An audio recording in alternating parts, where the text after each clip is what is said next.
اردو صحافت کے 2 صدیاں مکمل ہونے کی خوشی میں اردو اکیڈمی کے سہ روزہ سیمینار کے دوسرے روز 25 مئی پہلا اور دوسرا اجلاس عظیم الشان کامیابی کے ساتھ ہمکنار ہوا۔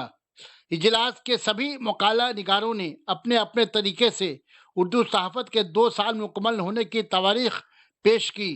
دوسرے اجلاس کی صدارت جناب شاہد لطیف کر رہے تھے۔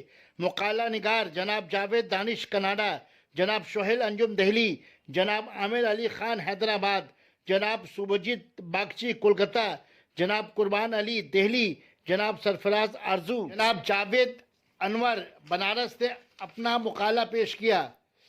نظامت کر رہے تھے ڈاکٹر دبیر احمد۔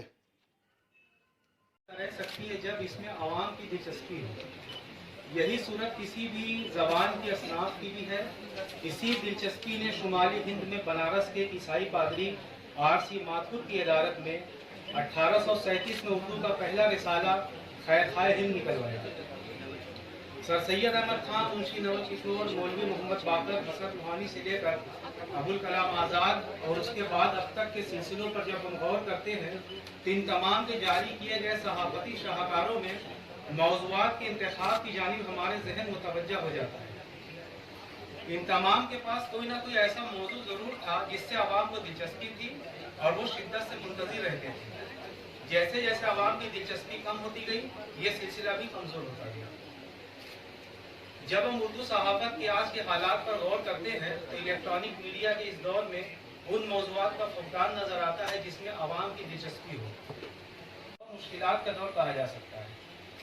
کوئی بھی اردو روزنامہ ہفتہ وار یا ادبی مجلہ تعداد اشاعت کے اعتبار سے بہت محدود دائرے میں سفر کر رہا ہے۔ جب ہم اس کے اسباب پر غور کرتے ہیں تو چند تلخ حقائق ہمارے سامنے آتے ہیں، ان سے مفر ممکن نہیں۔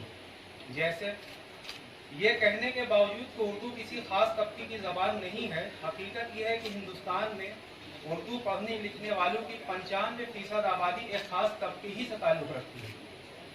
اس لیے ان کی اکثر مذہبی کتب اردو زبان میں ہیں۔ باقی دوسرے طبقے کے تمام اردو پڑھنے لکھنے والے افراد تقریباً 5% یا اس سے بھی کم یا زیادہ ہوں گے۔ جس طبقے میں اردو لکھنے پڑھنے والوں کی آبادی 95% ہے، وہ خود ان کی مجموعی آبادی کا 2، 3 یا زیادہ سے زیادہ 5% ہے۔ اور عوام کی توجہ کا مرکز بھی ہے۔ اس سلسلے میں چند نکات جو ذہن میں آتے ہیں یہ ہے، جیسا پہلے عرض کیا جا چکا ہے کہ ایسے موضوعات تلاش کیے جائیں جن پر تحریر عوام میں دلچسپی اور تجسس کا باعث ہو۔ اس سلسلے میں وہ کیا جاتا ہے۔ چونکہ اس مجلس میں موجود سبھی کا ذہن ایک سمت میں سفر کرتا ہے، اس لیے ان تمام گروہوں کو ان تمام گمراہیوں کو سچ مان لیا جاتا ہے اور اس خاص طبقے کے خلاف نفرت بڑھتی جاتی ہے۔ ایسا نہیں ہو کہ آئندہ کچھ وقتوں کے لیے اردو صحافت کی ترقی میں دوسری زیادہ تعداد میں لکھی پڑھی اور بولی جانے والی زبانوں کی بیساکھی کی اشد ضرورت ہوگی۔ اس عمل کے بغیر اردو صحافت کا مستقبل تابناک نہیں ہو سکتا۔ اردو اخبار کا مالک جو واقعی اردو صحافت کا خادم ہو، اس کا مالدار ہونا بھی نہایت ضروری ہے تاکہ وہ پہلے پونجی لگا سکے، ترسیل کے وسائل کو کام میں لا سکے۔ جب عوام دلچسپی لینے لگے گی تو اس کے علاوہ اردو صحافت کے روشن مستقبل کی کوئی راہ نظر نہیں آئے۔